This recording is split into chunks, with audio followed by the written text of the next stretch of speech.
devant la cidre de Pinchas, et Pinchas, nous l'avons vu intervenir avec héroïsme et piété, et Akadosh Baruch Hu vient maintenant pour le féliciter, lui donner un rôle plus important, et il en fait pratiquement un chef d'exemplarité dans la piété, dans le courage, dans ce qui sera les qualités du vrai pontife. Dans la sidra de Balak, le début de la sidra, nous avons affaire à quelqu'un qui est dans l'inverse de la vérité et du courage, c'est Balak, qui va faire appel à ce qui est le prophète des nations, Bilaam, qui finalement était cupide et tricheur. Dans Balak, nous avons une recherche d'aide de Balak auprès de Bilaam, et cela nous rappelle un exemple. Il y avait un orage dans ce pays où les gens voyageaient à l'époque beaucoup à pied, une maison, une auberge où arrive quelqu'un qui est mouillé, trempé, et demande est-ce que je peux être hébergé, et j'ai pas d'argent, c'est un mendiant. J'ai dit bon, j'ai une pièce au grenier, installez-vous. Bon. Alors, il monte, il s'installe. Et puis il y a quelqu'un d'autre qui est déjà installé. Alors, il prend un autre coin avec un peu de paille, du grenier qu'il y avait, et il en fait un matelas, et il s'installe. Peu de temps après, la porte s'ouvre. Il y a encore quelqu'un. Il tâtonne, il ne veut pas réveiller, c'est déjà la nuit, et il est tout mouillé. Il est vite, il peut trébucher. Et finalement, il trouve un coin, il s'installe. Et il se plaint. Oh mon Dieu, pourquoi, comment je fais ça? Il dit, installe-toi, ça va. L'autre qui dit, laisse-moi dormir, et installe-toi, tu vas voir que ça va être bien. Il dit, pourquoi ça va être bien? Qu'est-ce qui va arriver? On nous apportera des matelas. Il dit, non, tu vas t'habituer. Bon, il s'installe.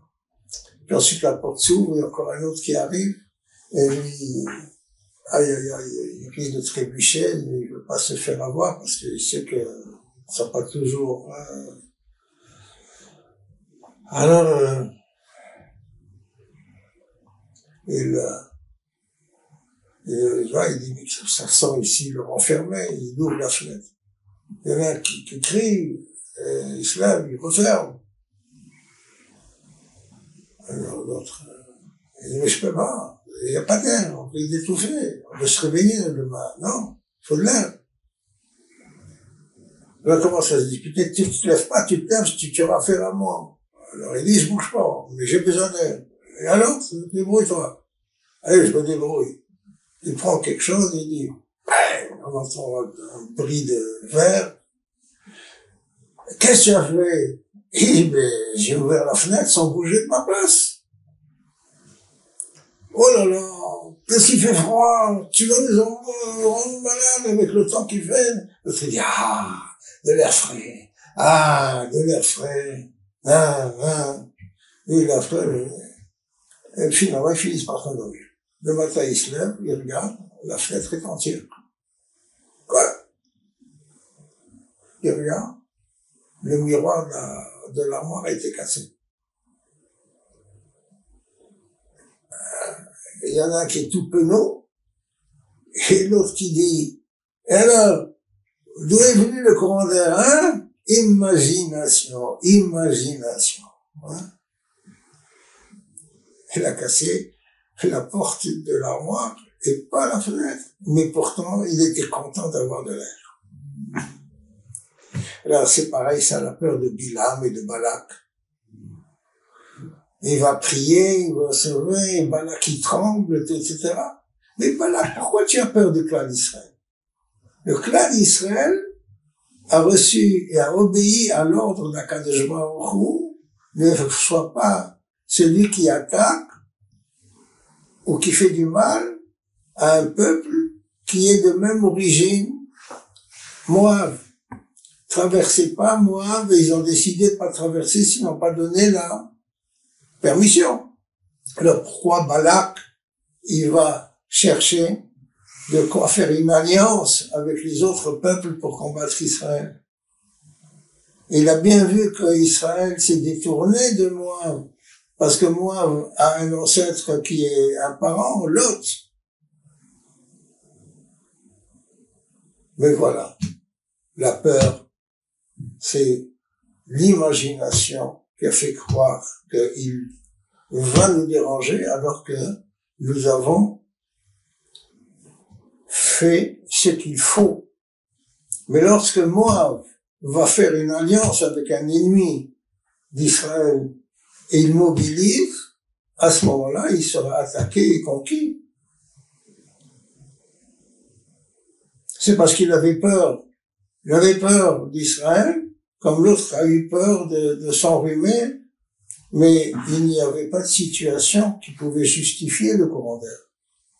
Ainsi, sa peur ne justifie pas qu'Israël a de quoi faire une attaque alors qu'il s'est détourné de Moab. Mais quand lui, il a mobilisé avec un voisin pour attaquer Israël, alors à ce moment-là, il a été battu et conquis.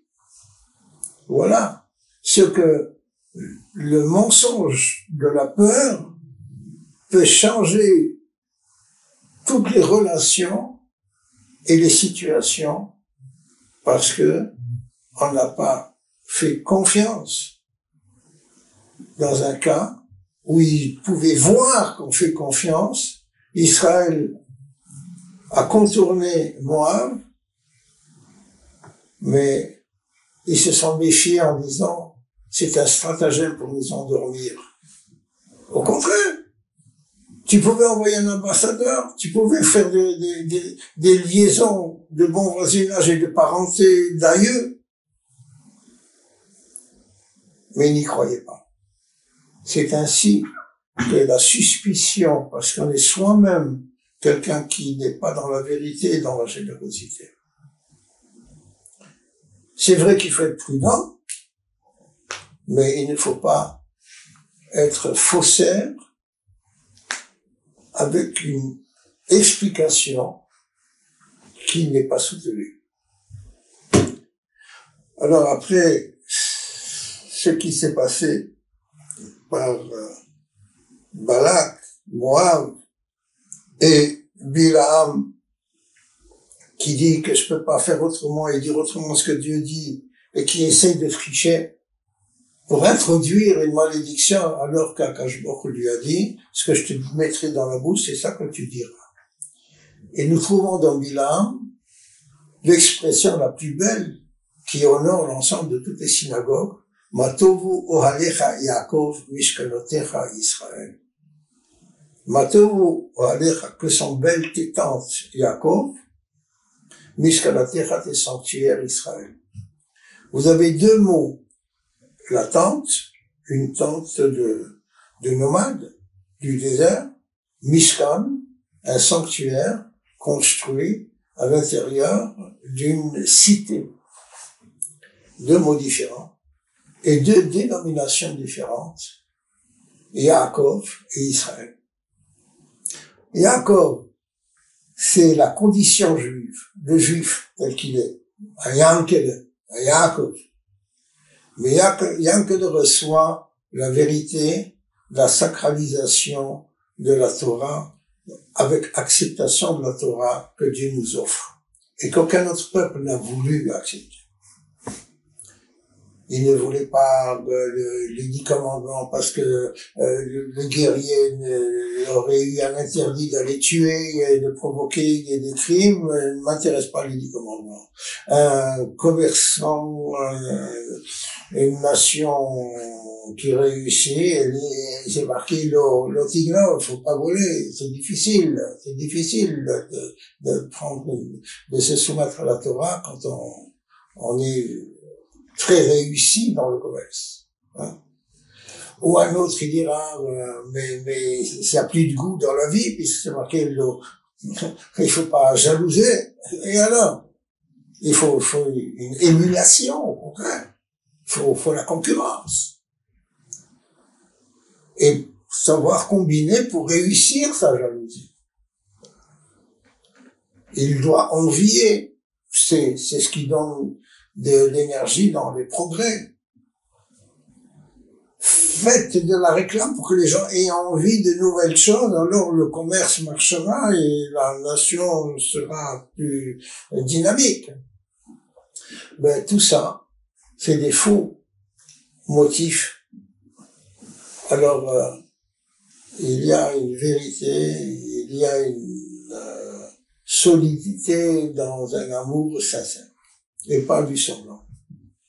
Voici ce qui fait que la condition de Bilam et de Balak sont tombées et qu'Akadosh Baruch Hu leur fait observer la vérité quand Bilam veut prophétiser et que Hachem lui met les mots dans la bouche. Matovu alecha Yaakov. Yaakov dans la condition juive. Tu peux être même un nomade. Tu es bien. Mishkan Dacha. Tu as un sanctuaire de religion parce que tu as le salut et le programme de Israël. Tu as accepté la Torah. Tu deviens Yachar Kel, la droiture, la rectitude, la vérité de Dieu. Tu es Yachar Kel, Shir Kel. Tu chantes dans la joie un hymne de bonheur, dans la vérité et l'amour. Voilà ce que est le titre d'Israël qui est donné à celui qui était Yaakov dans sa condition juive, que l'on appelait le boiteux. Il marche droit, il est solide, il est bon, il est heureux. Voici ce que est le compliment que le prophète des nations diffuse au nom du ciel pour ce qui est le prince de la terre, le Sar Yachar Kel.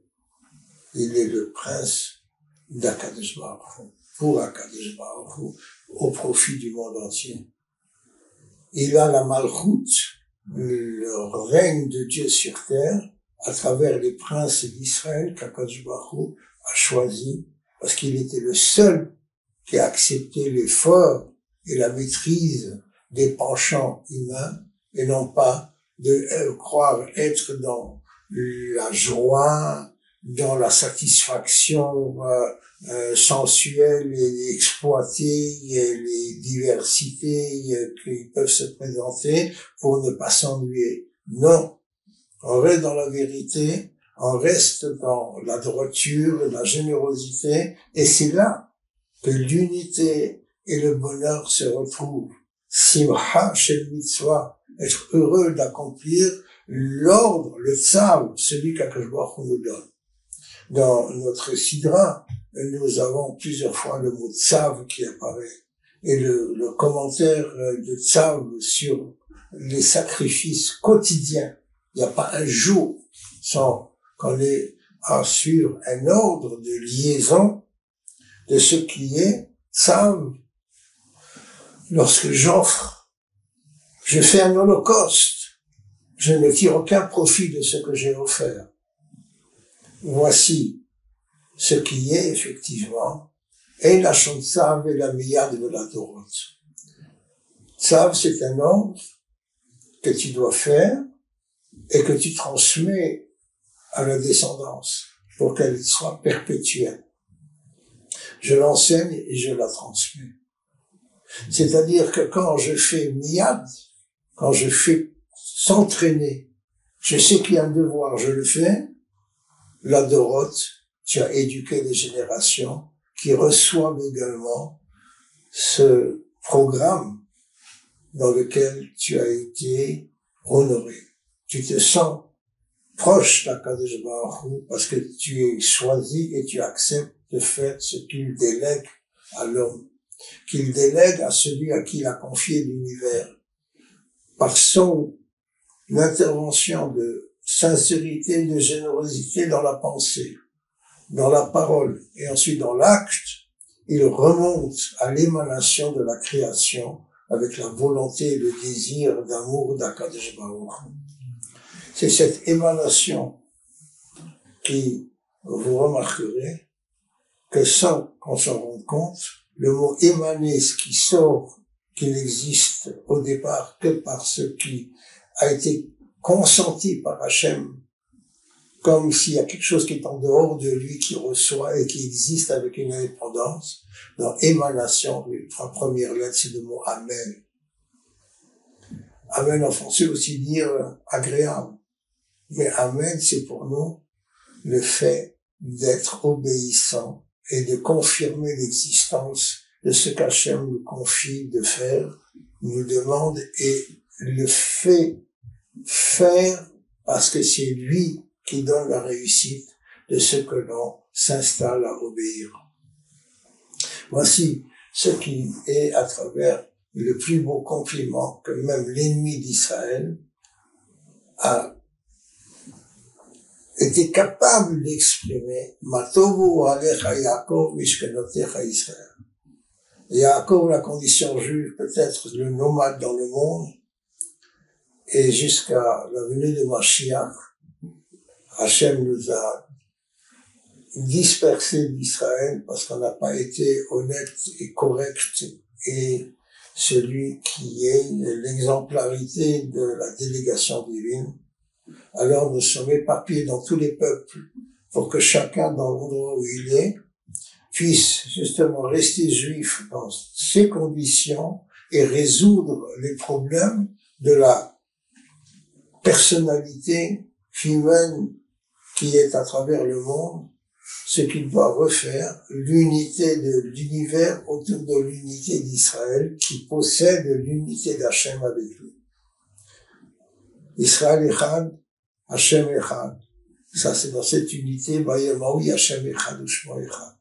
Tu retrouveras l'unité à travers l'humanité lorsque tu verras que Dieu y est. C'est pas que j'ai aujourd'hui un Dieu, mais c'est celui qui sera pour toujours, pour la perpétuité, pour l'éternité. Projette-toi dans le progrès, projette-toi dans la bonté, projette-toi dans la vérité. C'est ainsi qu'on a les 3 trépieds qui font l'équilibre minimum avec un centre de gravité. Chesed, Emet, Kedusha. Voilà les 3 qualités qui doivent être le dénominateur commun entre les Juifs dans Hachem Echad Ushmo Echad. Faisons-le avec joie, besimcha, parce que c'est avec amour. Alors quand on a fait besimcha, HaKadosh Baruch Hu, il fait fleurir même un bâton, il fait jaillir de l'eau même d'un rocher. Tout est unifié dans la vérité et l'amour. HaKadosh Baruch Hu nous fasse cette réussite, et ça, c'est l'exemplarité de Pinchas, qui a abordé le danger pour sauver la sainteté d'Israël. Il a été effectivement celui dont l'âme, la Neshama, se retrouvera également dans Eliyahu Hanavi, qui est la suite. Pinchas Zeu Eliyahu, Eliyahu Zeu Pinchas. Il est remonté au ciel en laissant une activité au vestiaire céleste de reprendre le corps quand il veut apparaître et faire une mission de salut. Heureux celui qui ne fait que rêver de Eliyahu Hanavi, c'est qu'il a eu une connexion avec le délégué d'Hachem qui enverra Eliyahu Hanavi pour annoncer et accompagner Mashiach Tzidkenu Bimheira B'Yameinu, qui est la Neshama de Moshe Rabbeinu, qui redescend pour nous donner la paix universelle dans le savoir et la sainteté, Ad Biad Goel Tzedek Bimheira B'Yameinu, Bekaro B'Yameinu.